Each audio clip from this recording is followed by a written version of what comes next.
everybody. If I had a gavel, I'd be doing this, but I don't. So welcome to Saturday morning to our first plenary. We have a very, very exciting day planned for everybody today, and I understand that our senator is here. She's on her way.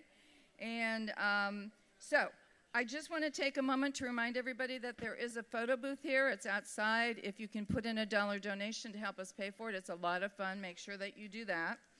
And I just wanted to thank Dennis Sheriel. I think that's how you say her name.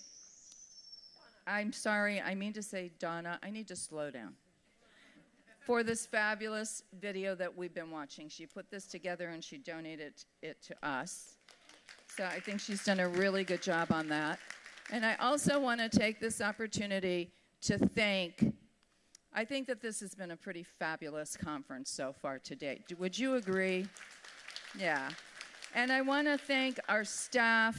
I want to thank our interns. I want to thank the hotel staff. Please give them a round of applause for pulling this together for us. Thank you all. Okay, and one other announcement that I have is that we have in the room Jessica. And Jessica is new, and she's a veteran, and she would just like to know if there are other veterans in the room to meet with her maybe in the hallway after this first session. And I think like next year it would be great if we had a Veterans of America.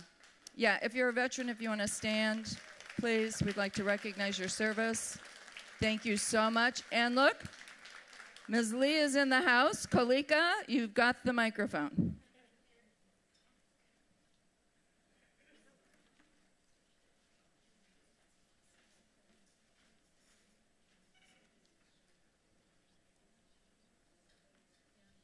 Good morning. Well, it is an honor to stand before you this morning to introduce our next speaker. Good morning. There you go. It is an honor to stand before you this morning and introduce our next speaker, as she is a woman who needs no introduction. Beloved for her work, not only here in the Bay Area, but around the world. For those who don't know, she received her Master's of Social Work from the University of California, Berkeley, my alma mater, go Bears. Later founding the Community Health Alliance for Neighborhood Growth and Education, providing mental health services in the East Bay. She was elected to California State Assembly in 1990, serving 6 years and authoring 67 bills and resolutions that were signed into law, including LGBTQ rights and hate crimes reduction.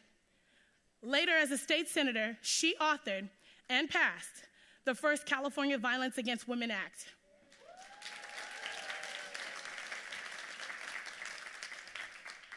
And served as a member of the California Commission on the Status of Women. In 1998, she was elected to serve as California's 9th congressional district, that's now the 13th, in a special election.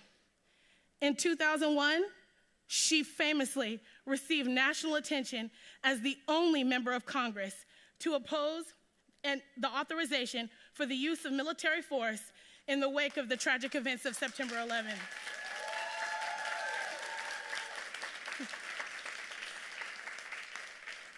She continues working to repeal that blank check and restore Congress's constitutional oversight to matters of war and peace. She is our national treasure, and I'm not sure where we would be without her. I want to introduce to some and present to others United States Representative Barbara Lee.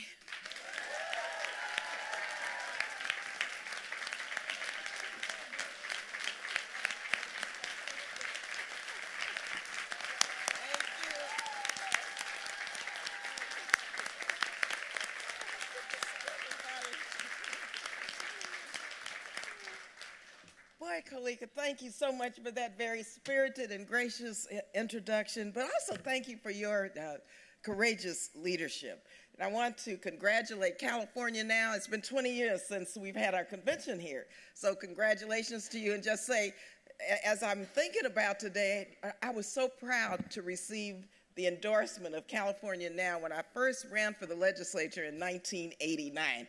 You all really made a difference, so thank you. And also to all of the outstanding awardees, I want to just say to Ivy and Catherine, I know you all have dedicated your lives seeking equality and know how to get things done, and you epitomize what NOW stands for today, in the past, and in the future. So we thank you for that. Thank you all for being here and coming out so early.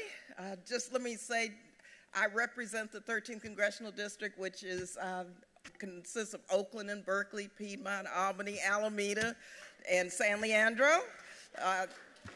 I say the heart and soul of the resistance movement.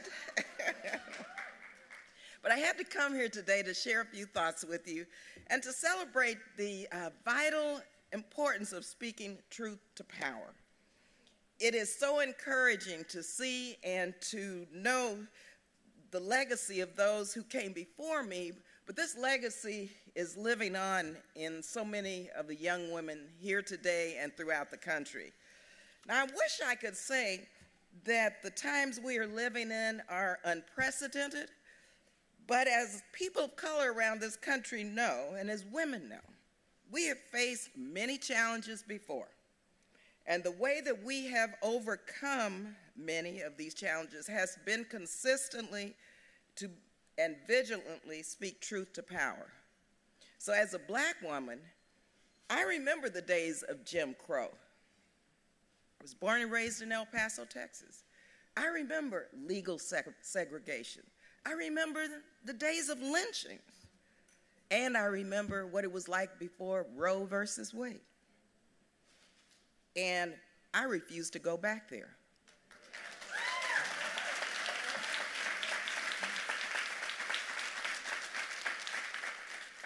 So I owe my political awareness, though, to my mentor, a great woman, the Honorable Congresswoman Shirley Chisholm,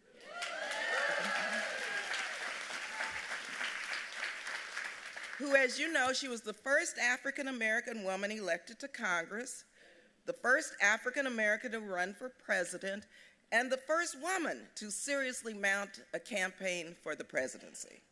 Now, once I heard Shirley Chisholm's campaign slogan, "I am unbought and unbossed, a catalyst for change," some of you remember that, I knew I wanted to support her and learn from her and the movement of women and people of color and activists behind her.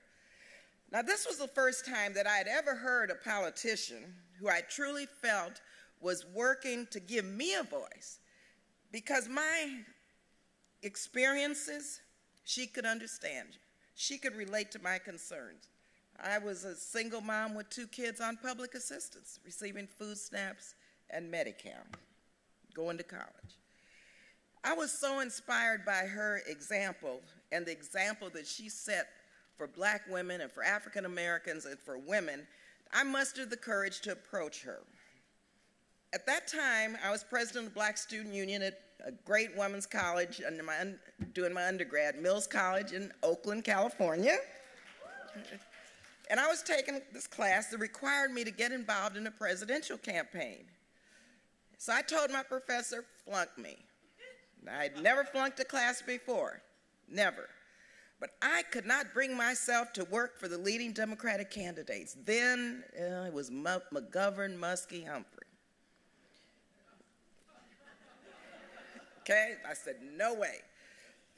Before this time, I really did not believe the political process worked for me and for people like me, and didn't see why I needed to get involved in these campaigns and why I needed to vote, even though I was very active in the community.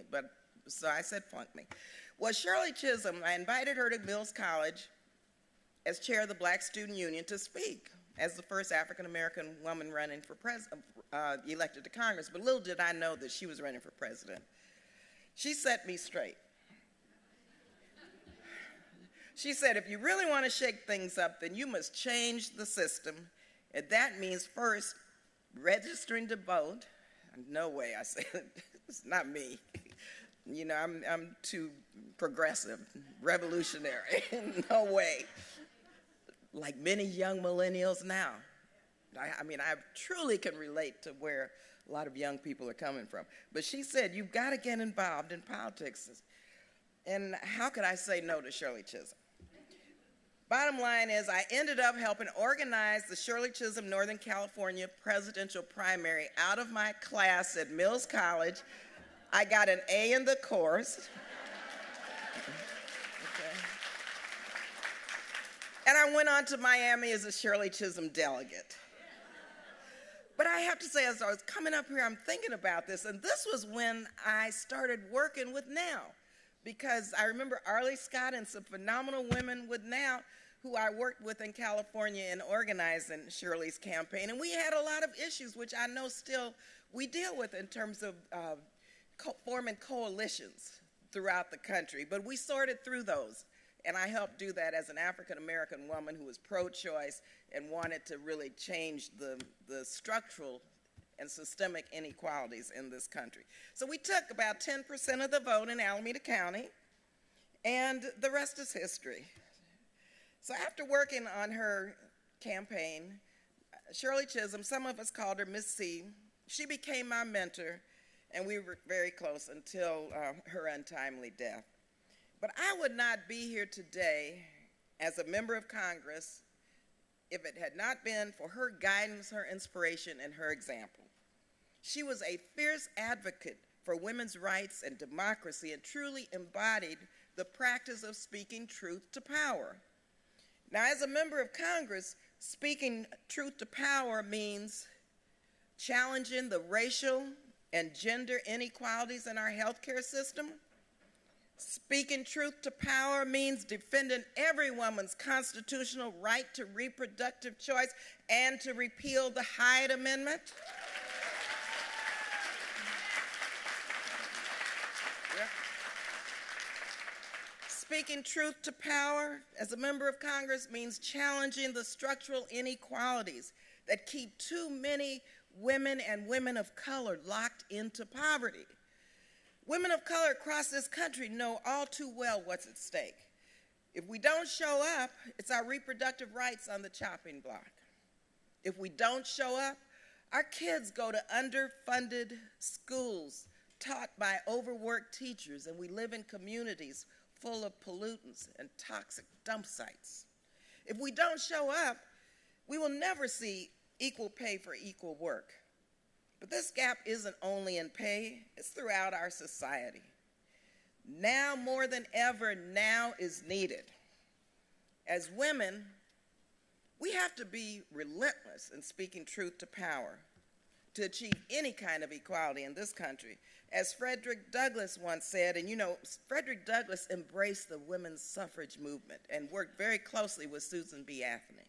Frederick Douglass said, power concedes nothing without demand. Without demand. Without demand. Women's voices are needed now more than ever in the decision-making process. Make no mistake now, we made a lot of progress, as you know, thanks to you.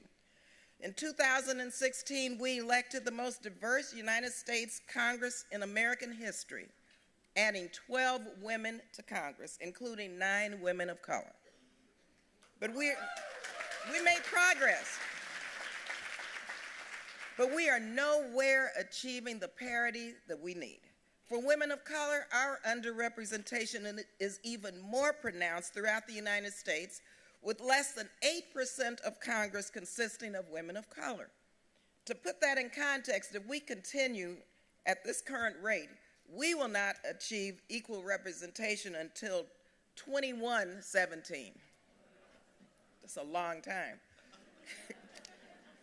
And so it's absolutely essential that we do more to ensure that women of diverse backgrounds and experiences are represented in politics and have an equal opportunity to speak truth to power as elected officials. Personally, and from my work in recruiting and supporting candidates, women are faced with daunting challenges and obstacles, especially women of color who run for public office. Especially women of color. But you know what? They are meeting these challenges head on, head on. And that's why it's so encouraging to see women and women of color running for Congress in record numbers. Let me give you a couple of examples. This year, we have the opportunity to elect Deb Haaland from New Mexico. She's on target to be the first Native American woman to serve in Congress. So support Deb. Support Deb. And of course, Stacey Abrams from Georgia, who would be our nation's first African-American female governor. Of course, we just elected London Breed, first African-American woman as mayor of San Francisco. We have the opportunity to elect Gina Ortiz Jones. She could be the first lesbian, first Iraq War veteran, and first Filipina American to join the Congress. You know where from? Texas. Texas. And of course, Alexandria Ocasio-Cortez, who could become the youngest woman ever elected to Congress. And the momentum is here to elect these women.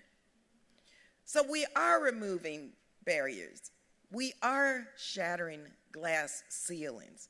Thanks to you, let's keep moving forward. We must do whatever we can to increase the representation of women and women of color in every public office in this land. We've got to do that because we have to empower a new generation to speak truth to power. From being mentors to working in campaigns to financially supporting women candidates, we must continue to use the proven training grounds that support women, and you know this better than most. We must ensure that women get the support that they need to rise through the ranks at the local, state, and national and international level. So it's so important that your voices are being heard, because yes, they are, and that you're challenging, because this is what has to happen. This is what women do, challenge the power structure with truth. Congresswoman Shirley Chisholm, she was very fond of saying, if they don't give you a seat at the table, bring a folding chair. Bring a folding chair.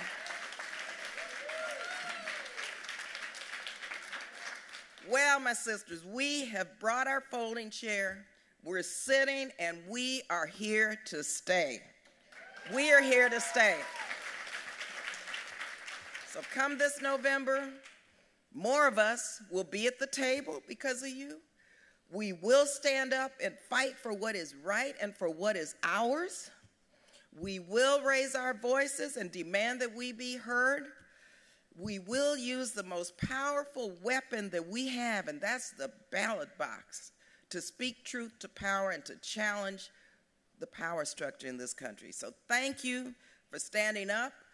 Thank you for being amazing women who are phenomenal, who are out there on the front lines.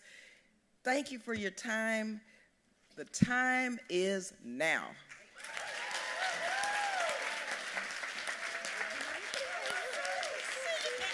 Fabulous that we need a photo. Let's stand in front of the truth.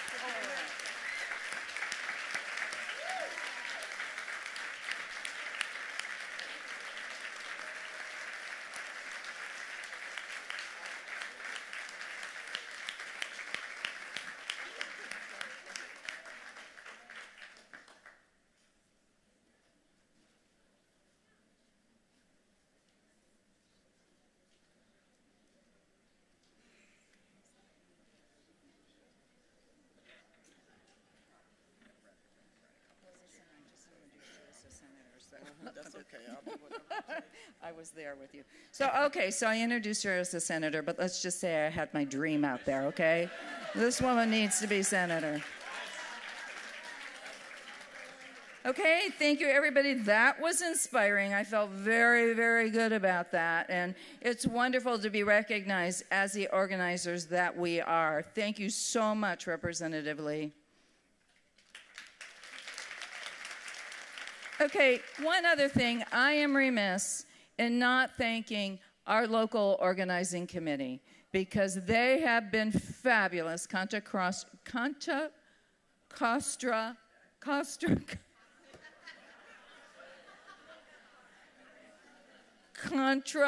Costa now. Yay! Yay!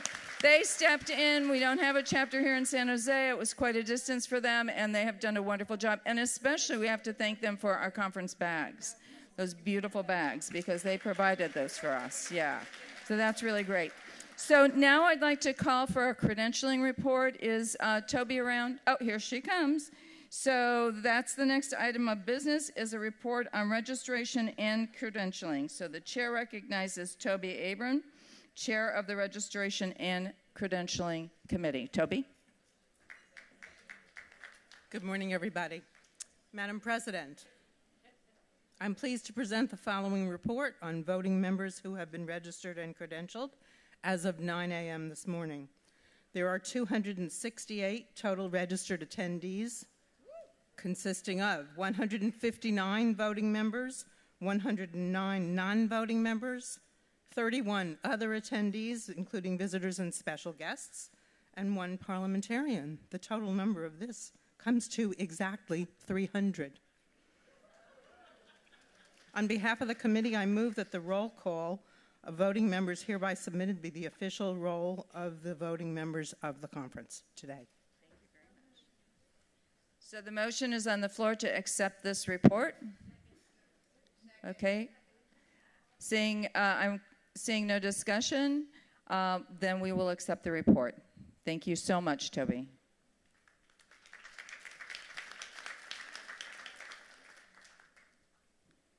Okay.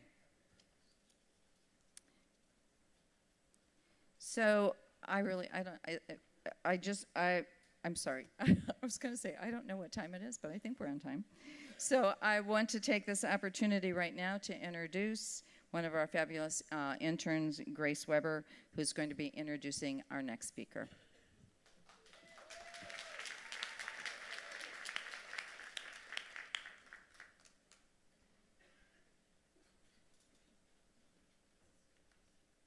All right, is that close? Is that close? Okay. So John Erickson is a PhD candidate in American Religious History and holds 2 masters from Claremont Graduate University. John serves as commissioner on the California Commission on the Status of Women, having been appointed by Governor Jerry Brown in 2017. When John was appointed to be the first male member and openly LGBTQIA individual to serve on the commission, he said it was a chance to positively impact the lives of women and girls from all walks of life at a time when the cascade of upsetting sexual harassment revelations is flooding the media, political, and entertainment worlds. When a reporter asked what led to his appointment, he answered, "Maybe I was just raised right. I was born a feminist."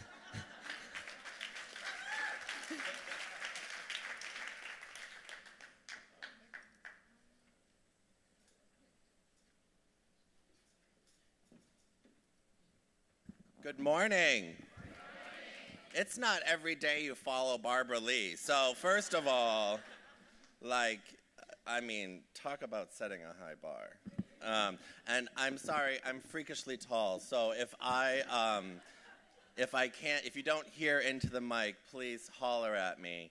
I'm happy to speak louder. So my name is John Erickson, and I am the proud president of the Hollywood chapter of the National Organization for Women. I am so honored to be here with each and every one of you today at this conference to say a few words about speaking truth to power and the important work that we have before us both now and in the immediate future. I want to personally thank Tony, Gilda, and all the members of the NOW board and everyone here this morning for taking the time out of your lives to join in community and activism when we need it more than ever. On a personal note, and going right back to my wonderful introduction, thank you so much on being raised right. I really need to thank my foremother, Gladys Ritzko. She was my mother's mother, and she was one of the first female staff sergeants in the Women's Auxiliary Corps in the Army. She picked me up every day after school, starting from the second grade and all the way through high school. Even when I could drive, I still had her pick me up because we hung out and she taught me what it was to be a feminist. And so I really have to thank her for getting me here today. So, when I first sought out to start writing this speech, I really wanted to give some sort of positive reflection to the larger NOW community. Many gathered here today that recognize so many of the positive and some of the negative aspects about activism that we have come to know since the 2016 election of He Who Must Not Be Named. If you read Harry Potter, you get the reference.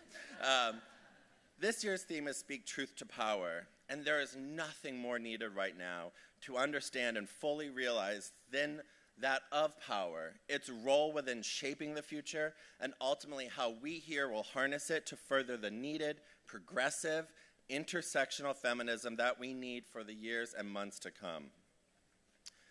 While all this is good and great, last night after attending the Pacific District Caucus meeting, I looked at my friends, many of them over here, and I said, I need to redo my whole speech. Now, it's not every day I'll usually take something I took weeks to write and literally rip it up in half, but some things that were said yesterday at the District Caucus meeting really struck a chord with me, and I really wanted to apply that to the theme, and they're really worth digging into to fully understand if we're ever really going to learn from the past to get to where we need to go for the future. So, on June 5th in California, we held our primary election here. Around the country, news organizations, both big and small, and people, both on social media and off, were asking the simple question, did you vote? I asked this at a crowd a few weeks back when the Women's March Los Angeles held a rally outside City Hall to protest the separation of families happening at our border, and I have something really extremely shocking to tell you. Not many people raised their hands. People that voted went, I voted. But people, when they raised their hands, they looked around and they saw their friends, their colleagues, people there for a rally against the separation of families, didn't vote. And let me tell you, there was utter disbelief. Now, if you're like me, you remember exactly where you were on November 8th, 2016. And for the record, I was at the Abbey in West Hollywood, ready to dance the night away in all white, my purple suffrage sash, my friends over there at the table, and what I thought was going to be a historic night. Now, I don't want to bring up bad memories because that night is triggering for a lot of us and something that I'll never forget. But I want you to remember that one night for a brief second. So much has happened that we could never have thought of, but so many of which we knew, and we chanted in the streets, and we made signs, we posted on social media. Children are in cages. Unions are being decimated. The State Department is non-existent, and Roe v. Wade is about to suffer the death by 1,000 cuts, by most likely the appointment of a Supreme Court justice that believed contraceptive is equatable to murder. It has only been 2 years. I'm 32. I'm so gray right now after these 2 years. It's not even funny. But we need to remember these horrible things and the many more to come because it's our duty to make sure that those people in that crowd there in Los Angeles, where you are, in your home states, in your towns, that those people that did not vote, remember that when it comes to November 2018 and then in November 2020, because we need to vote. That's how we speak truth to power. And we cannot have what happened in November 2016 for another 4 years.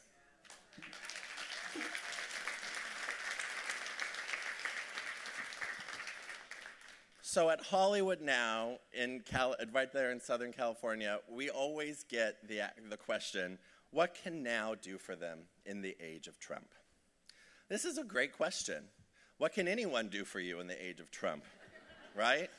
I mean, frankly, he's a Nazi. But this is a great question, and one that was alluded to in both our caucus meeting and in the various conversations we had been able to have after and throughout this weekend. Now is relevant. Now is where we need to take to the streets and both have the power through our vote organizing in the streets, organizing at our chapter meetings, because our voice and everything that we have here, the fighting, everything that we need to do, the 2016 election, everything that we're still relitigating has to stop, because we need to start fighting the true enemy, and that is the Nazi in the White House.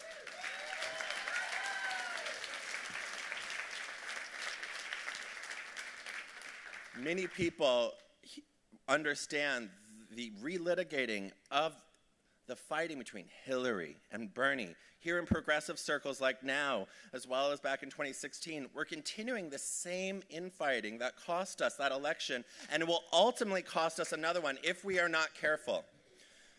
We must come together now more than ever before and spread the good word about Now, a grassroots organization that since 1966 has taken action through intersectional activism to promote feminist ideals and how people can get involved with their local chapter, because the local is global, and we must take action through those roots now and when you get home. We must take Now forward. Yes, it's true. We must take Now forward both into the future online, and we must take it into the streets if we are ever going to make a difference and prevent the travesty of 2016. We have to open our doors so that the Teresa Okumus of the world are now members, just like it was in the case in 1970, when Ivy Bottini, legendary Now activist, many of you have this card before you, led a demonstration at the Statue of Liberty where she and others from the National Organization for Women's New York chapter draped an enormous banner over the railing, and it read, "Women of the world unite." Climbing the Statue of Liberty was a radical idea in 1970, and it is still one, because justice knows no time limits, and Now's purpose is just as important then as it is now, but it starts with what we do here, decide to do, and who we choose to represent us. I titled this address, "If Not Now, When?" It's taken from a novel by Primo Levi, and it's based off of a well-known rabbinical saying attributed to Hillel the Elder, where he said, "If I am not for myself, who will be for me? And when I am for myself, what am I? And if not now, when? When will enough be enough for us to stop fighting with each other? Hillary versus Bernie, the old guard versus the new guard, the leader versus the other leader, the things go on. But what does this administration have to do for us to all finally see that the real enemy isn't here or back in 2016, but rather out there occupying the White House, the House of Representatives, the Senate, and the Supreme Court?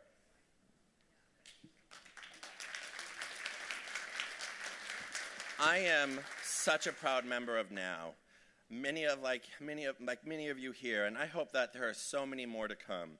I take pride every day in saying that I'm the president of the Hollywood chapter of the National Organization for Women. I look out and see our chapter members in the trenches, signing up people to vote, marching in the streets, hosting Facebook live streams, serving as clinic escorts, because yes, even in Los Angeles, there's a place called Downey, California, and women are still threatened every day they try to exercise their constitutional right to free, accessible, and safe abortion services.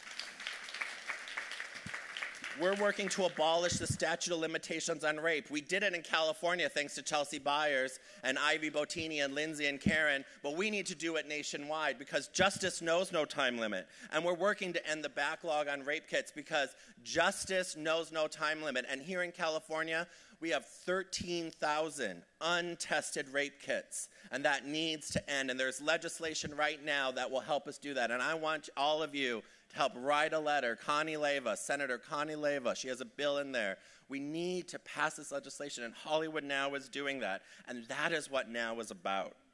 I look out and see so many Now members gathered here today, many of who I'm meeting for the first time, and many who I've known through emails, which is a lot of how we operate, and many of which I just see on social media. And I know we're gathered here for one purpose: to unite and defeat our common enemy in the White House. Now is about activism. Now is asking not when, but deciding that there is no time like the present to say, you to President Trump and the patriarchy.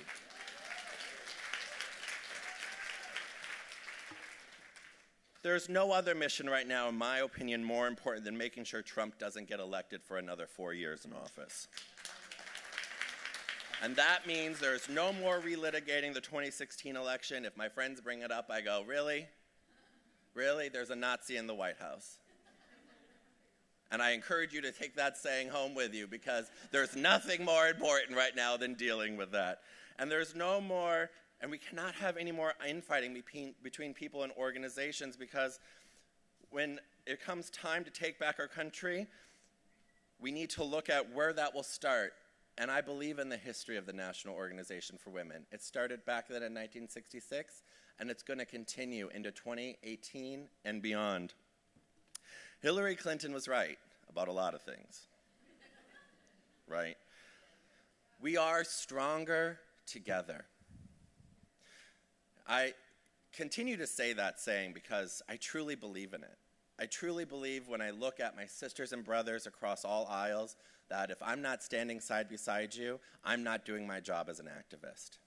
And we need to realize that we're stronger together, because when we fight side by side, we are stronger together because we're fighting our common enemy instead of each other. It's true. Alexis de Tocqueville alluded to this when he said, America is great because she is good. And if America ever ceases to be good, she will cease to be great. America is great because we stand together. We stand together here, we stand together now, and we'll stand together in the future. I know right now America doesn't feel so great, but we're reminded by the Barbara Lees, the Ivy Botinis, and everyone else that we've seen in the workshops, the speeches, the awards, that we are together, and we need to continue that. And I still believe in America. I still believe in now. And I hope you'll join me in taking our country back by speaking truth to power, because I believe in the Ivy Botinis. I believe in the Geraldine Stapletons. I believe in the Lindsay Horvaths.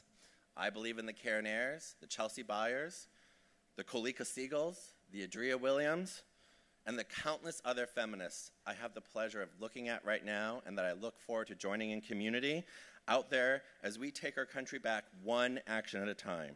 So the time is now, and I look forward to standing with you in the trenches for the years to come. Thank you so much.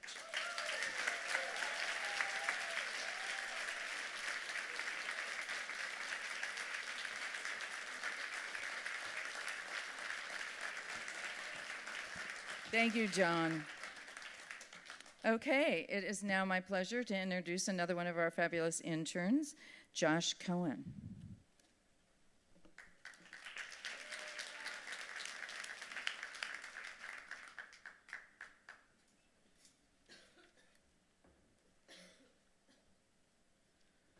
Social justice comes naturally to Carole Robles Ramon.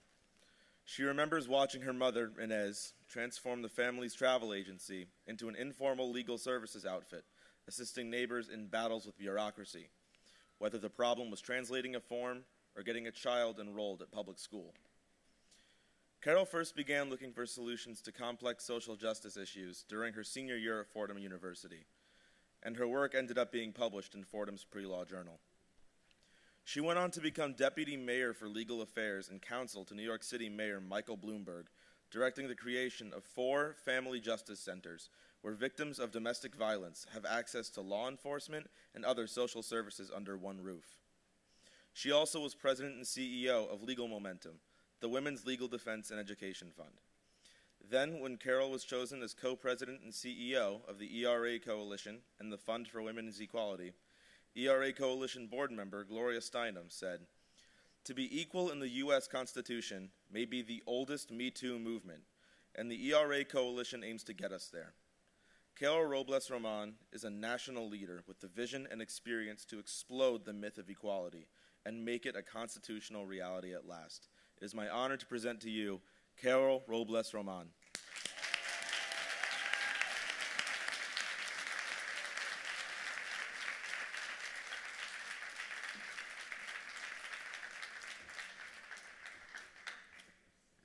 I have to tell you how overwhelmed I am. That is the best researched introduction I have ever had. No, it was impeccable. I mean, you use sources there that are not readily available, so we're going to talk. I got to see what else he found out. Thank you, everyone, Tony, Gilda, and the Now Board for this opportunity to speak today. As was mentioned, I'm the co-president and CEO of the ERA Coalition, and I am so excited to be here this morning with fellow gender justice warriors to talk about our favorite constitutional amendment. Just a little bit of history about us. The ERA Coalition was founded in 2014 to raise awareness and advocate for an equal rights amendment. And our coalition partners, including Now, including Feminist Majority, including many of you, are at all levels of grassroots participation. Some of our organizations are small, some are huge, but we all do the same thing, and we bring these entities together to beat the drum for constitutional equality everywhere we go.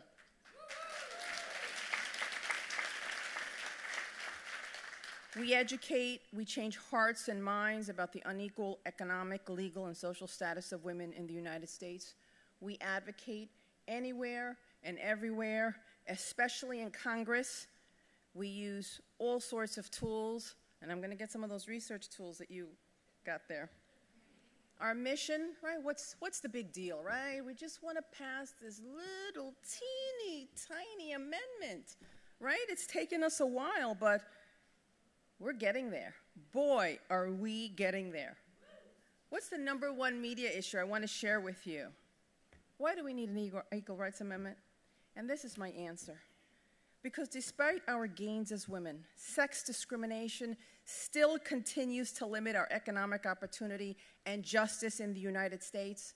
I tell them that poverty, pregnancy discrimination, violence against women, and other forms of discrimination are pervasive, and women are oftentimes without effective legal recourse, and women of color are disproportionately harmed. We are usually the least likely to report because we have the most to lose. And I've seen this firsthand, and it is not pretty. As the former president of Legal Momentum, the Women's Legal Defense Fund, and the oldest women's civil rights organization in the country, I litigated, I advocated, I defended on behalf of women's rights. And here's the spoiler alert. Our justice system, our court system, is not fair to most women. And in seeing this and looking at it the hard way from my clients, that's when I came to the realization this cannot be our sole path to justice. And it won't be, because we are now making history, right? Does everybody remember where they were recently on that fateful day in Illinois, right? I know where I was. The Illinois House voted for Illinois to be the 37th state to ratify the Equal Rights Amendment, more than 45 years after it was approved by Congress, putting it one state away from possible enshrinement in the United States Constitution. Better late than never, right? And the race for the final state is underway. We should have a contest. Virginia, okay, going once, going twice. What do I hear? I hear Florida. Do I hear North Carolina? North Carolina, all right. Arizona.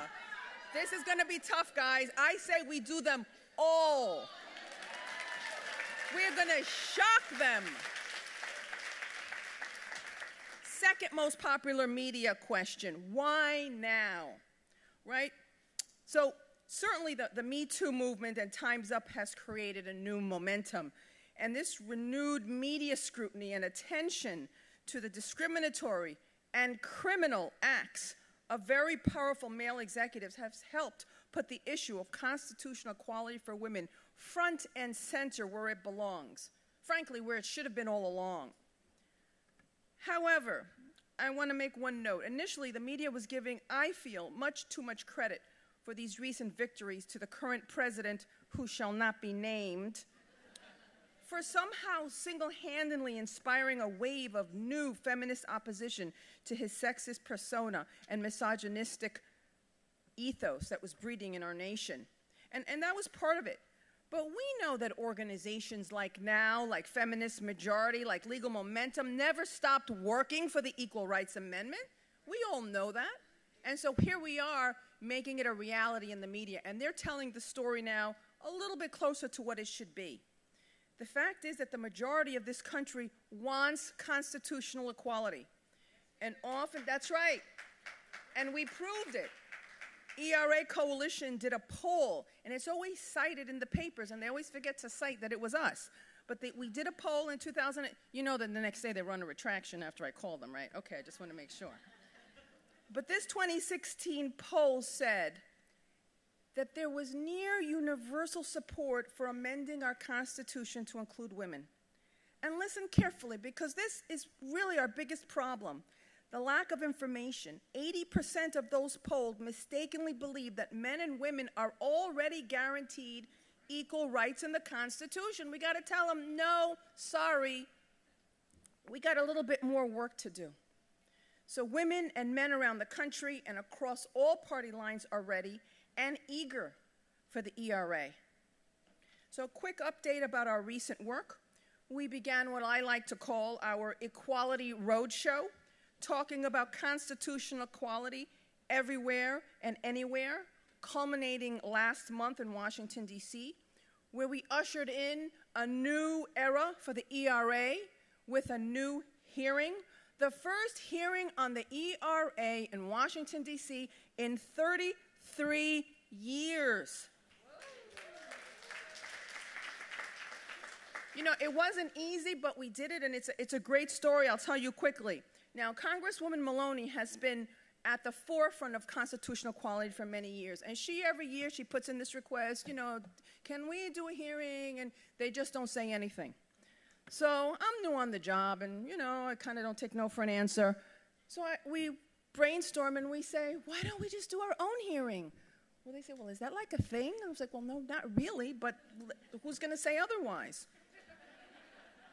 So we go rogue, and we issue an invitation, and we let people know, you know, we're having a shadow hearing. And people are Googling it. They go, what's a shadow hearing? We don't know. We just made it up. It's a hearing. So it's like, you know, when you have a birthday party and you're for your kid, you're not sure if anybody's going to come, and the congresswoman says, you know, we don't want you to get too disappointed if nobody shows up. And we're like, no, that's okay. We want to get our message out. So what happens? Standing room only. 15 Congress people. Media everywhere.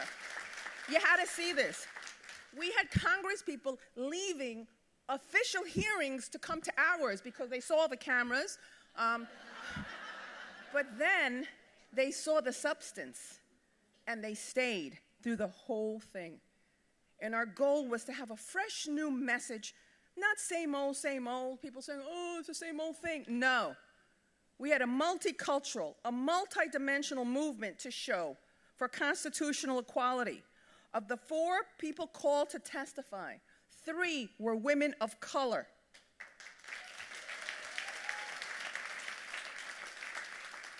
I was honored to be one of those 3 women of color that testified.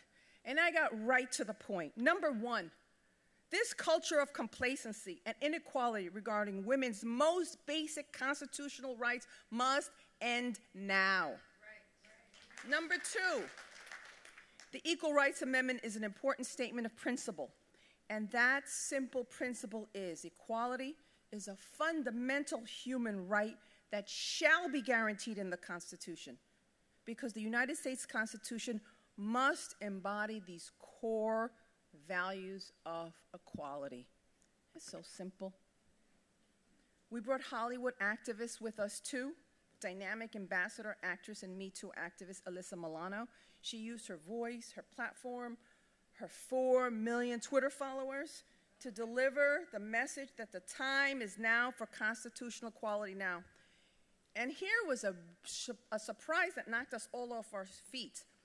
Congressman Nadler announced that as the incoming chair of the House Judiciary Committee, he will hold the first official hearing on the ERA in 33 years once he assumes office in January. The entire room erupted in cheers.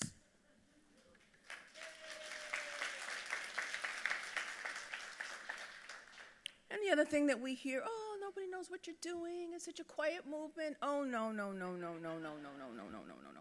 This call to action for constitutional equality exploded onto media and social media like never before. And now this video that was released featuring Alyssa Milano's testimony has been viewed over 1 million times. The hearing video has been viewed over 100,000 times. And a hashtag that was spontaneously created by one of the Parkland students, advocates, was retweeted 65,000 times in one day. And the Universal ERA Now hashtag was trending. Not bad for a secret hearing that we thought nobody was going to show up to.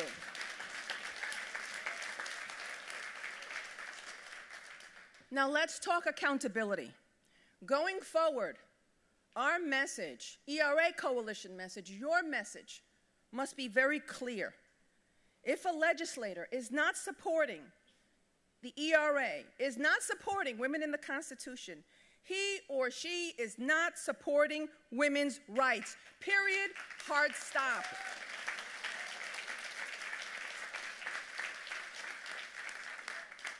Gone are the days when you can take a picture with us or host a Women's History Month event and check a box that you support women's rights.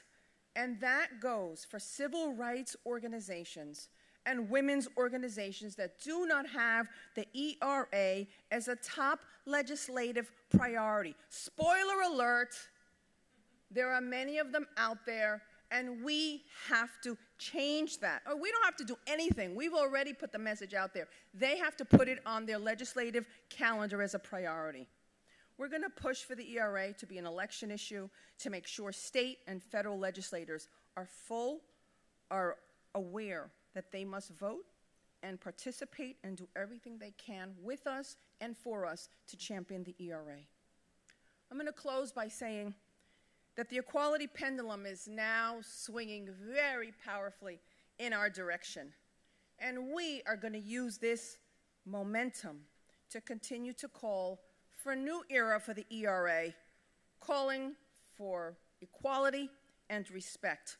And we're going to continue to take our Equality Roadshow everywhere and anywhere to coalesce with all of you around a cohesive message, our mission of ambitious action steps that resonate with our wider, diverse audiences. We're going to be creating an army of diverse and passionate volunteers to work in a strategic way to break the power of the status quo. And we are going to do this once and for all. We have information outside. I have my business cards. I have ERA Coalition action cards. And I look forward to working with now, continuing the hard work with the chapters. And we are so close. But the one thing that I want to make sure we all understand, that the hard work is going to happen once this amendment is passed. That's when the struggle is going to start. And we've been working on it for 20 years, so we got the action plans ready to go. Thank you very much for this opportunity to address you today.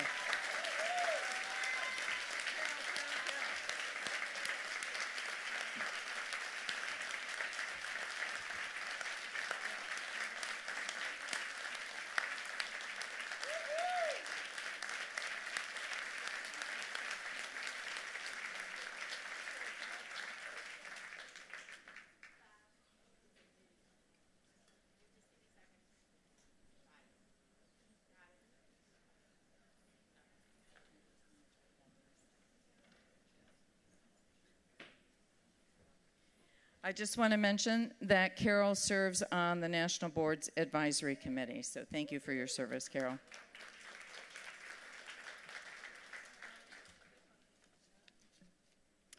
So next, it is my pleasure to introduce Sophie Inc., and she's going to be introducing our Woman of Courage Award, Ivy, And accepting on behalf of Ivy Bottini are John Erickson and Karen Ayers of Hollywood Now. Sophie? And she's another one of our fabulous interns. Good morning. I would like all of us to take a minute to think about the Now logo. If you can't remember what it looks like, it can be seen there, all over there, twice on this podium and over there. Obviously, we love it, but we are not the only ones who recognize it. When the news covers an abortion decision on a courthouse steps, the Now logo is there. When tens of thousands march for women's rights, the Now logo is there. And when people put their minds to an image of forward feminism, the Now logo is there. Ivy Bottini's design of the Now logo is an icon and an invaluable grassroots organizing tool. But it is not the only milestone for which Ivy Bottini is responsible. In 1978, Bottini was the Southern California Deputy Director on the No on 6, the campaign that defeated the Briggs Initiative, which would have outlawed gays and lesbians from teaching in California public schools.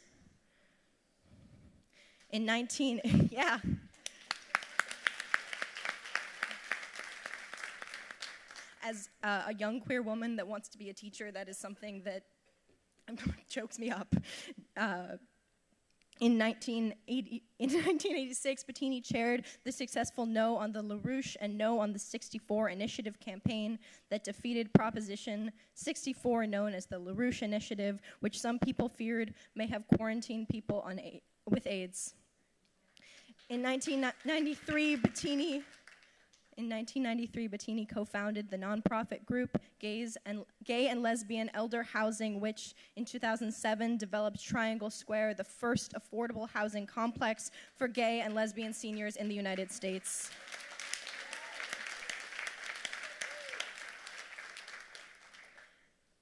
She is the subject of an original play called Inclusivity, the Ivy Bottini Story. The writer and director, Callie Paul Theater, and dance professor Al Schnupp said he was inspired by what had been happening. It just seems like in some ways we're moving backwards, he said of her, and Ivy is on the march to move us forward. Unfortunately, she can't be with us today to accept the award, so accepting the Woman of Courage Award on her behalf are John Erickson and Karen Ayers, President and Vice President, respectively, of West Hollywood Now.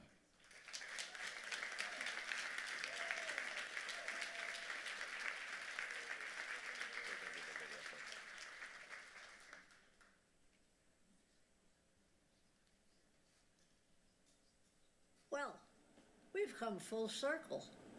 This is very, very interesting, and I was slightly baffled when I heard that there was going to be given to me an award. I was kind of stunned and very, very happy. I think that's wonderful. I think you're being very generous. National Now. I really haven't had any contact with National Now since the purge. And it's been a thorn under my foot all these years. And so this makes me appreciative that you're doing this. And I'd like to say to what I'm assuming are a bunch of young women, and young means anything up to 50. Because I'm going to be 92. Well, I'll be 92 by the time well, no, not, I won't be 92 until after your conference, but I'll be 92 in August. And it's been a long time.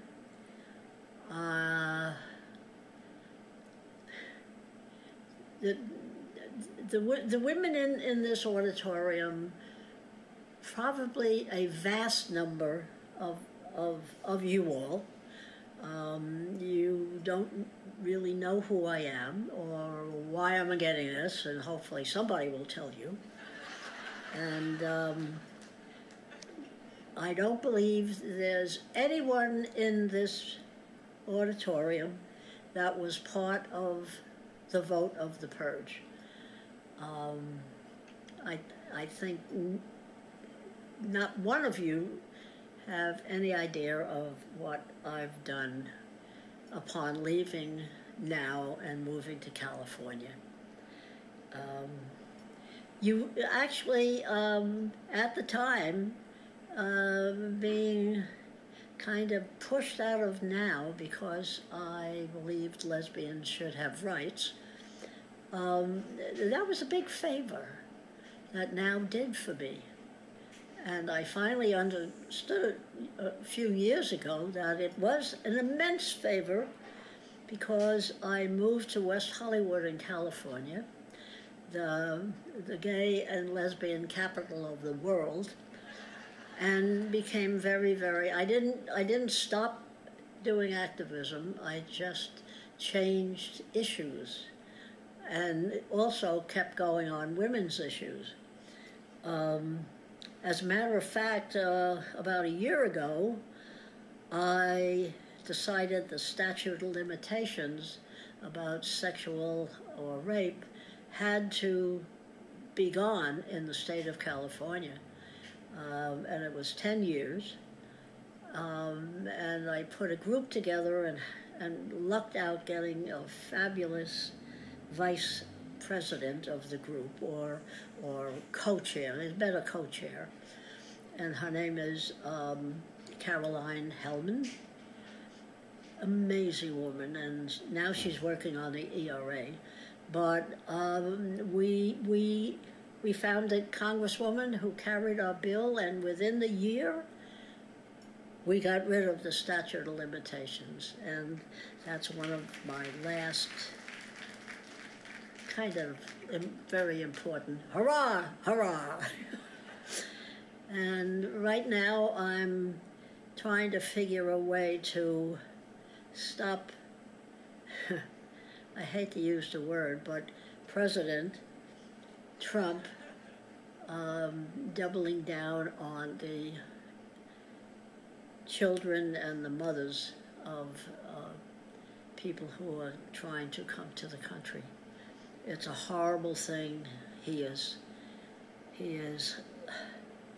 creating a lot of mental illness as these children grow, and the parents, because there's probably a 98% chance they're never going to be reunited with their parents, the ones that are in custody right now. So I wish you a wonderful, wonderful conference. I was the one that forced Congressman, what's his name? What was his name? He held the ERA in his committee for 25 years. He would not let it out. And when I was president of New York Now, one of the things I did was I got him to release it by sending, and my membership loved the idea. We picketed his place of where he lived day and night. And the first week, it was a little longer than a week, if I remember correctly.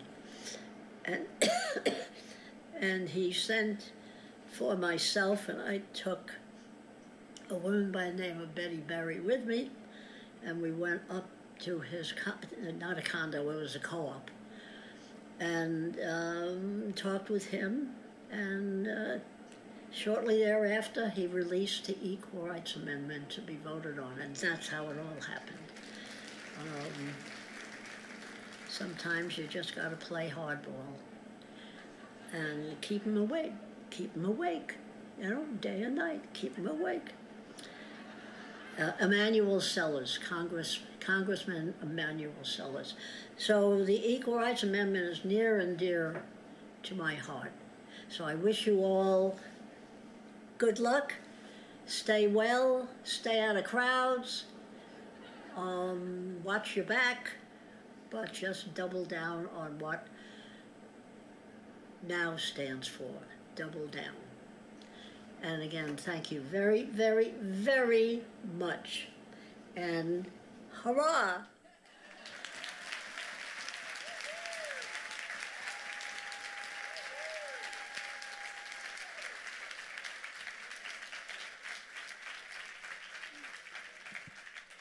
Ivy wishes she could be here today, so Karen and I went over to her condo in West Hollywood and we filmed that video to be used here because we knew how important it was to her. Karen is very close with Ivy. Ivy's impacted all of our lives. If you want to see a rendition of My Angry Vagina from the Vagina Monologues, which we did for the past 2 years in West Hollywood, Ivy Bottini was the star of that monologue, and Karen was integral to that piece. So Ivy, she's amazing. I'm so glad, and thank you for that introduction. I mean, seriously, we're going to go back and tell her that, and she's going to be so appreciative. So I just want to thank you personally, knowing Ivy. Thank you.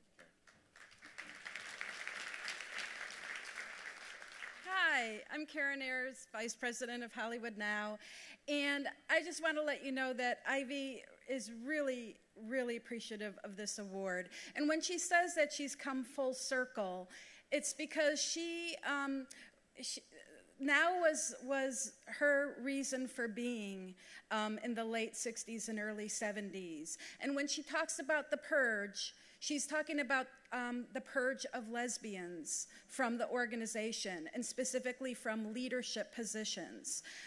That's something that she wants all members to be aware of. It is part of NOW's history, and we've overcome that history, but we shouldn't forget it.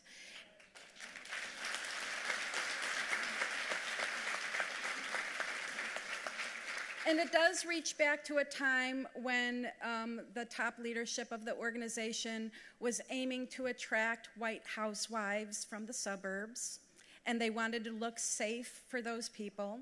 So it's not just lesbians, but people of color who were not put in leadership positions and not allowed to take leadership positions. And she is so glad that that has changed. And we now include inclusivity in our mission.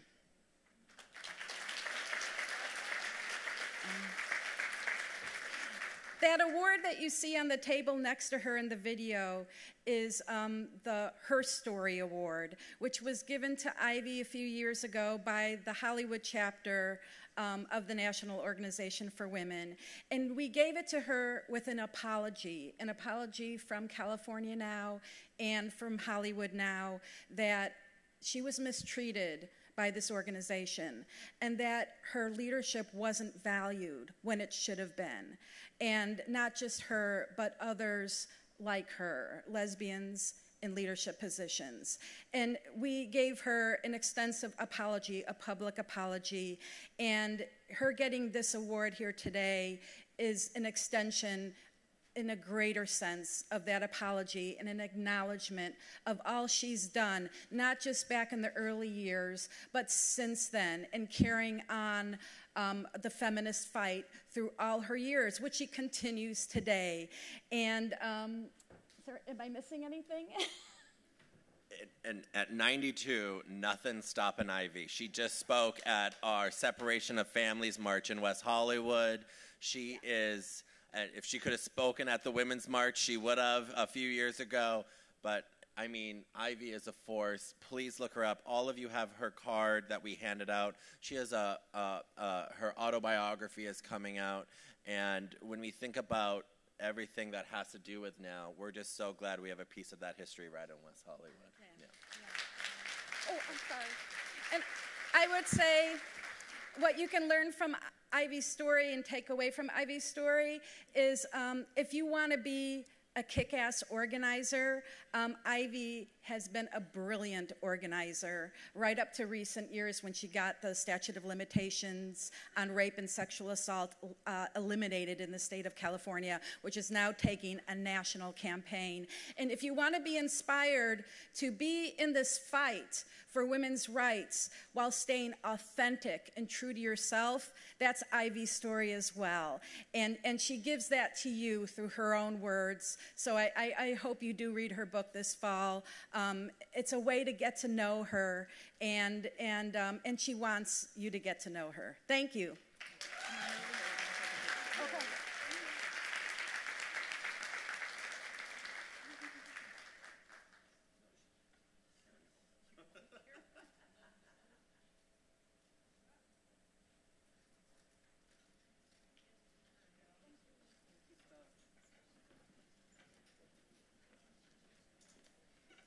Okay, and one last thing about Ivy the icon, is that you may have heard the story of the courageous LGBTQIA plus activists who occupied the base of the Statue of Liberty last week and unfurled a banner to protest the inhumane immigration policies of the current administration.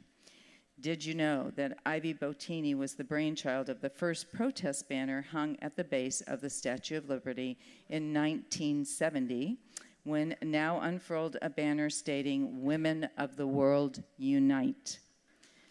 Yeah, so she's been an inspiration for us for all of these years. So next, I'd like to introduce Brianna Foster, who will be introducing our next speaker.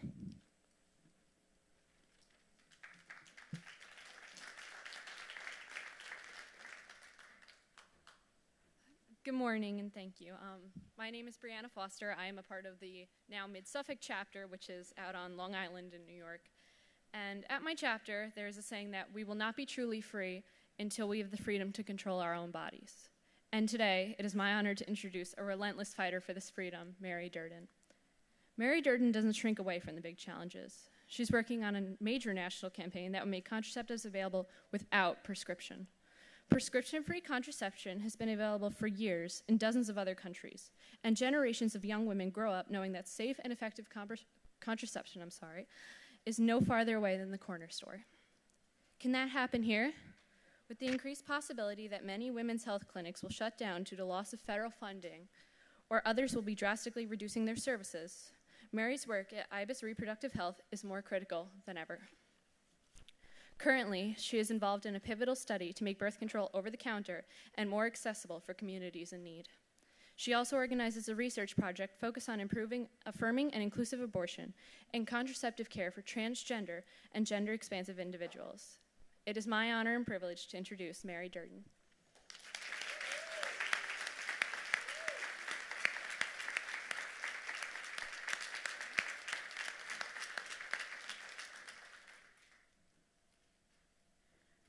Hey everybody, that feel when your introduction is better than your speech.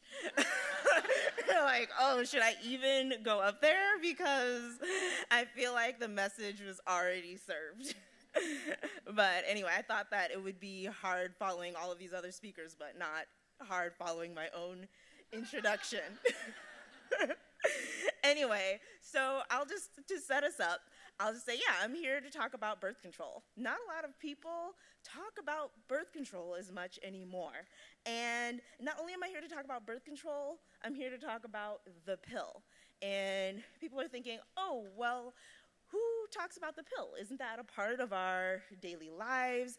Or aren't we all talking about LARCs now and access to LARCs, the long-acting reversible contraceptives like the IUD or the implant? And, well, LARCs are great. They're not for everyone. The pill is great. It's also not for everyone. And I think the point is that we all deserve access to the birth control method of our choice. And birth control pills are not truly accessible because there are too many unnecessary barriers to allow us to actually obtain them. And those barriers disproportionately affect low-income women, women of color, immigrant women, and other communities that we need to be working harder to be uplifting. And there's simply no justice in that. And so I'll say, so I work at IBIS Reproductive Health, and we're a nonprofit research organization.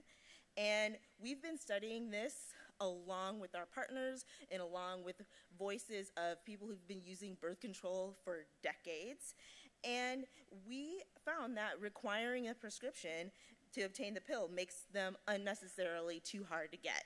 And some of those obstacles include the long wait to get an appointment. You shouldn't have to get a new appointment every time that you need a new pack of pills. Clinic hours are inconvenient. Some people can't afford a visit or don't have insurance.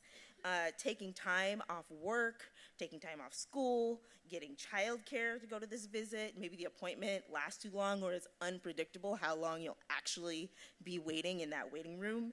And people who actually don't want a pelvic exam. There's no reason to tie a pelvic exam to getting a new prescription for birth control pills. While it's very important, there's no need to link those things together. I hear stories from people every day where like, oh, I realize I'm on my last pack of pills and I can't get an appointment for like 3 more months, but I'm running out and I need it now. And so people who just end up going without.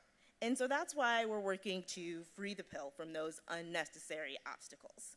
So Free the Pill is our campaign to make a birth control pill available over the counter that is affordable and accessible to all, right off the shelf, just how you get your toothpaste or Advil. And the pill is actually already available over the counter in over 100 countries across the US, or across the world. And it should be in the US, and so we're working on that. And so we're working to make that dream a reality. And we're partnering directly with a pharmaceutical company to work with the FDA. Now, they're the institution that can make this happen, switch a pill from being prescription only to over-the-counter. And we're working on that work. And there's 2 major things that the FDA needs to see, or there's a few major things that the FDA needs to see in order to make this happen. 2 of them we already know. The pill is non-toxic. The pill is non-addictive. It's already safer than some of the pills that are already available over the counter. And so what we have to do now is we're in the middle of this research to show that people can read the label, they can see if it's appropriate for them, and then also just take it every day without a doctor's supervision. And so that work can take a few years, but that after those few years, there could be a pill available over the counter. So meanwhile, myself and my partners at IBIS, my partners at Free the Pill, and hopefully some new partners in this room are working on the research, the advocacy, and the communications efforts necessary to ensure that once a birth control pill is available over the counter, that we're not leaving other people behind. And so we know that one top priority is insurance coverage. There's no point in there being a pill available over the counter if people can't actually afford it and can't obtain it. We're not looking to make things easier for people who already don't have trouble accessing the pill. And so I think one common misconception is that once something's available over the counter, that it won't be covered by insurance. And that isn't true. I think a lot of that insurance coverage right now that exists for over-the-counter products is mostly linked to having a prescription. You can get a prescription for something over the counter and then have it covered by insurance. But there are mechanisms in the US that cover OTC products without a prescription, and we're working to make that type of coverage more commonplace. And so we hope to see more of that happen. We especially are interested in working with young people. I know that's really important across the country and really empowering young people. And we saw this happen with emergency contraception when it was first available over the counter. There was an age restriction, and there was no scientific reason for it. It was just another opportunity for the people upstairs to make decisions on young people's bodies and ripping away their rights to control that. And so our research is very inclusive of young people, and our outreach activities are also growing in including young people's voices. And I think our work in making this available for young people is also important because if there's an age restriction, then there's an ID requirement. And we know that there are some communities where obtaining an ID makes it even more difficult to then get the product. So thinking about like certain immigrants, for example. And we're also working directly with indigenous communities. So the Native American Community Board is one of our key partners in this work. And they've taken Free the Pill, they've taken our logo, they've taken our messaging, and they've made it their own, or what they call it, their indigenized it, and I think that's really awesome. I'm like, hell yes, move forward and do so. And we want to work with more people to continue to have people make it their own. So they're bringing it to rural and urban Native communities across the country, and we're looking to expand that type of outreach. And then also in my introduction, we also learned that working on a project with trans and gender expansive individuals. Believe it or not, maybe it's not, I don't know if it's surprising or not surprising to people that there actually hasn't been a national survey that asks trans people assigned female at birth, like, are they interested in birth control? Yes. Are they interested in birth control and abortion? And what sort of needs do they have to really make sure that everyone truly has access to the health care that they need in an affirming and inclusive manner? And so we want to learn more about how we can make all of this work successful for everyone. So yes, I'm here talking about birth control, and I think the circles I run in, people aren't talking about a lot. But I think, obviously, as we've heard here this morning, as we've heard here throughout this conference, as we continue to hear in the news every day, attacks on our health, attacks on our bodies are continuing to increase, and our fears of to protect them and our need to protect them are only getting larger. And so I want to see more innovative ways to increase access to healthcare and to increase access to something like the pill. And so the point is that birth control is healthcare, and that healthcare is a human right. And it's our human right to access birth control. And so I hope you can follow Free the Pill on Facebook and Twitter. Gotta put it out there.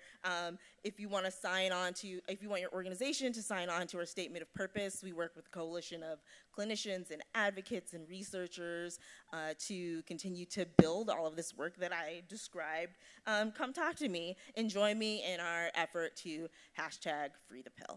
Thank you very much.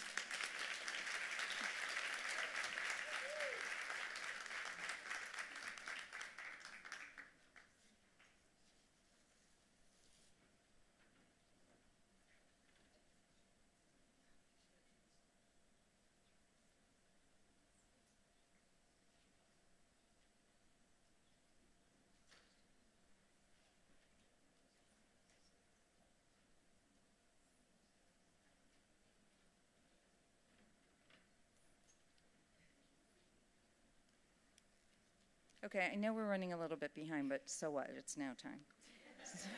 So the one thing that I've been asked to say to you all is that if you are a voter, this is a special announcement, and you have this gorgy pink backing, you also need to have a little white sticker for this district voting today.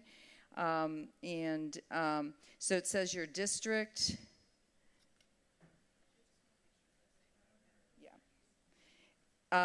So if you don't have this, then please go back to the registration desk, and they're going to straighten that out for you. So elections are going to be held tonight from 5:15 to 7:15. The Northern District is going to be in the Santa Clara room. the Pacific District in the San Juan room, and the Western District in Carmel. I think that you all should realize that I am just a puppet up here. People just keep handing me things to say, and I just keep saying them. So I'm very happy to have them tell me what to do all the time. So, back.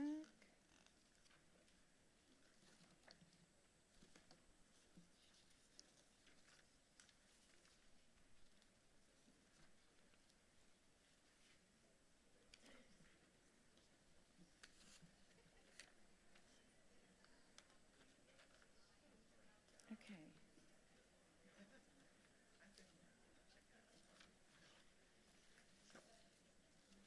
I know that our last speaker is Cathy Spiller. She's a fabulous person, and I am uncertain as to who's introducing her. Oh, come on up. I'm sorry. Thank you so much.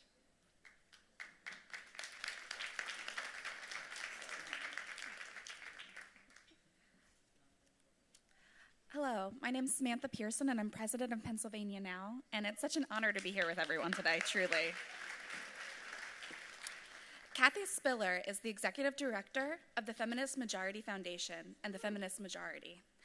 As one of the founders, Spiller has been a driving force in executing the organization's diverse programs, securing women's rights domestically and globally since its inception in 1987. As the executive editor of Miss Magazine, Spiller oversees the editorial content of the magazines and website, as well as the magazine's program to expand its use in women's studies and other college courses as a teaching text. Under her oversight, Ms. has increased its investigative reporting. 1 year after the vicious murder of abortion provider Dr. George Tiller, Ms. published a groundbreaking investigation exposing the connections between Tiller's convicted murderer, Scott Roeder, and anti-abortion extremists who promote violence.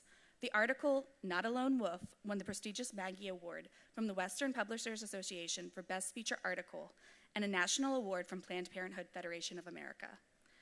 Cathy says she was born a feminist. Both her parents were physicians, and her earliest memories were of her mother telling her how difficult it was to get into medical school and be respected in a male-dominated world. Growing up in a very egalitarian household, she was constantly hearing that girls can do anything they want, that there was nothing holding them back. But Cathy was keenly aware of the sexist society, and from using textbooks that were used at academic institutions to the constant denial of opportunities and promotion for women. Cathy's turning point in her life and a renewed call to action for her was when she was downtown at a rally in Los Angeles in 1982, on the last day of the required ratification period for the ERA. She was shocked and dismayed when the ERA was not ratified. Cathy said then, looking back, "It's such a simple idea that women and men are equal under the law and that you cannot discriminate against women on account of their sex." And I thought, who could be against this, really? In her decades of activism and working on behalf of women from all walks of life and places, she saw just how many people were against it and stood up to them. She continues to stand up to them today. Now is one of the first organizations that Cathy engaged with when she was looking to join the effort to fight for women's rights and learn how to fight back in the early 80s.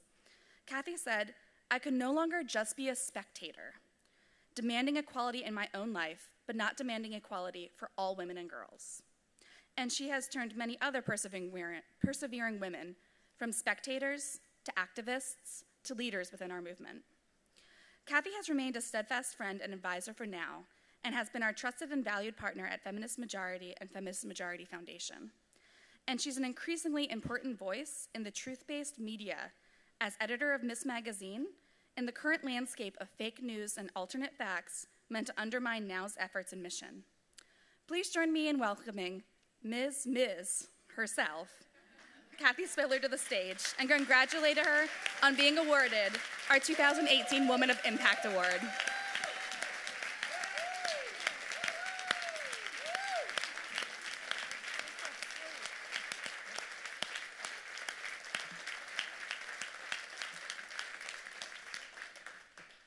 Thank you.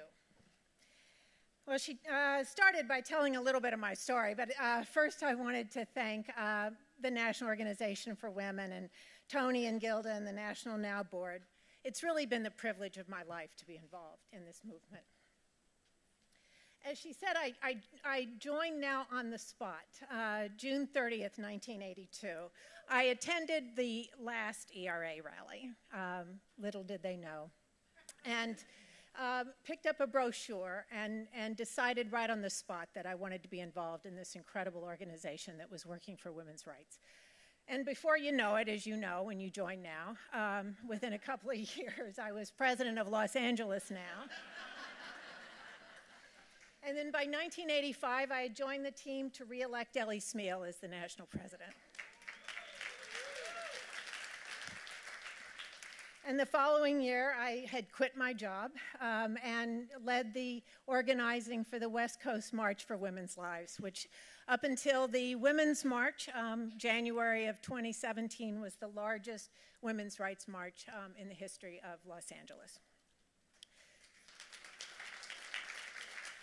And I was lucky, very lucky, in 1987 to be able to join Ellie and other longtime now leaders and activists, Tony Carabillo and Judith Miley, together with Peg Yorkin, to form the Feminist Majority Foundation. And I have never looked back. It has been the most incredible opportunity that I've had to make a real impact. And all of our successes really are due to the team at the Feminist Majority, including Alice Cohan, who's here today, and of course, Ellie, for your extraordinary vision and leadership. And so here we all are, facing really having won many battles and suffered through many devastating defeats. Here we are facing the fight of our lives. No one should doubt for even a moment that the nominee that Trump will put forward to fill the vacancy on the Supreme Court will be the fifth vote to overturn Roe versus Wade, allowing states again to criminalize doctors and nurses who perform abortions and the women who seek their services. And so goes Roe, so goes the right to birth control, based on the same premise that the right of privacy is encompassed in our Constitution.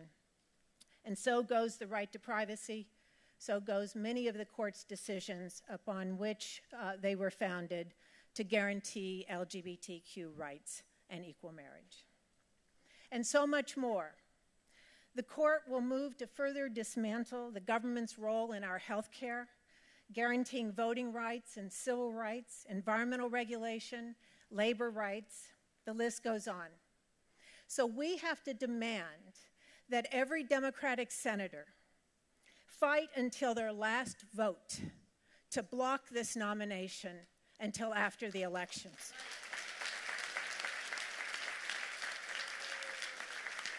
We have to be sure that they know how hard they fight will determine their re-election to the United States Senate and not the other way around. And we're going to have to double down on Susan Collins and Lisa Murkowski and their claims to be pro-choice. They must prove it. But if our demands are to be heard, we have to mobilize. And we can do this. You know, Trump's election has been met with an unprecedented backlash, especially among women. And it shows no signs of slowing. This past January, again, more than 2.7 million of us took to the streets all across this country to march for women's rights.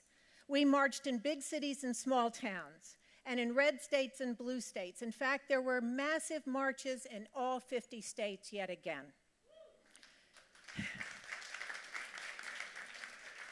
The outrage over the Trump administration's activities and policies has been so massive that a Washington Post poll documented that 1 in 5 Americans, that's 20% of this country's population, over the past 2 years, had either joined a march or a political rally. 20% of this country is part of the resistance. And the number one reason that the poll takers said was the reason for participating in a rally or demonstration was to stand up for women's rights. 46%. And that was before the March for Our Lives, to protest gun violence. And that was before the Families Belong Together rallies all across the country to protest Trump's cruel and inhumane immigration policies. And so this fall, we must march to the polls. The elections this November are really the most important elections of our lifetimes. Historic numbers of women have stepped up to run for office and as well to be part of the solution. And women as voters, as well as candidates, have the power to determine who sits in our Congress, who sits in our state legislatures, and who sits in our governor's offices. We must do this. We need to gain 2 seats in the United States Senate to again have the majority in that body. That body will determine, I hope, whether this Supreme Court nomination can pass muster, but don't think that there won't be more after this one. And so in some ways, we're fighting to block future Supreme Court nominees by President Trump. We have 2 incredible feminist women running for the U.S. Senate in Nevada and Arizona. Jackie Rosen in Nevada and Kirsten Sinema in Arizona. And I know there's now leadership here from Nevada and Arizona. We want to work with you this fall. The feminist majority is going to be campaigning in both states, big time, to make sure that the vote is delivered for those 2 fabulous feminist candidates. And the good news is there are a couple of other states that we might pick up senators as well. Tennessee and the state of Texas, my home state. And we must, of course, defend the Democratic senators that are running for re-election in very tough states, the states that Trump won in 2016. And we've got to throw our weight and our support behind them, even as we're working to flip the House from red to blue. There's a NowPAC roundtable conversation during lunch in this room today. I hope all of you will be part of it. These elections are so critical. We're within reach of taking back both the House and the Senate if we all pull together.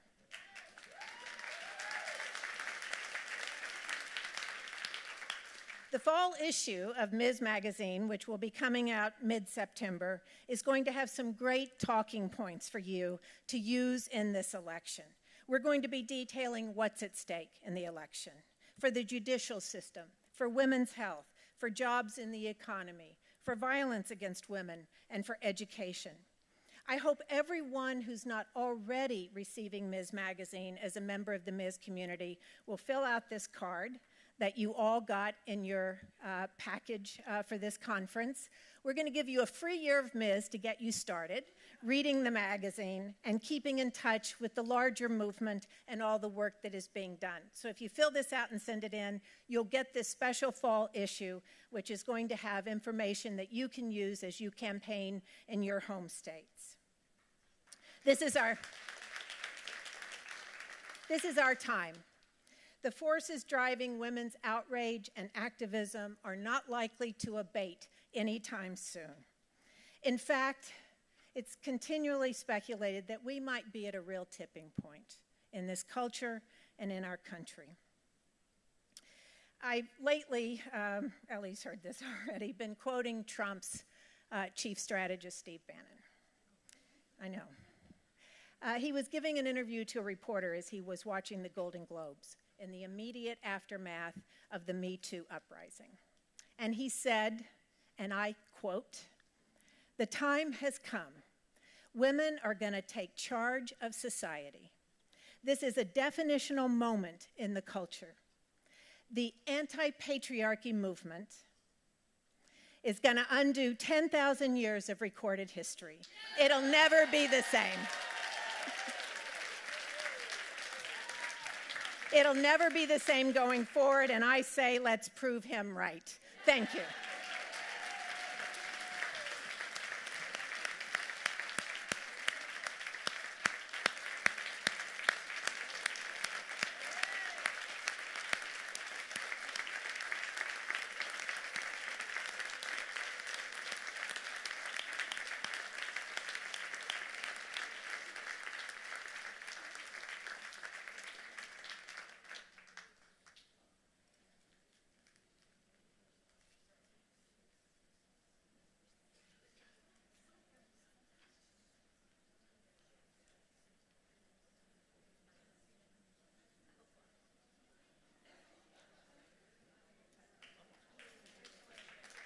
She's awesome, isn't she? As have been all of our speakers, all of our presenters. I just want to thank everybody.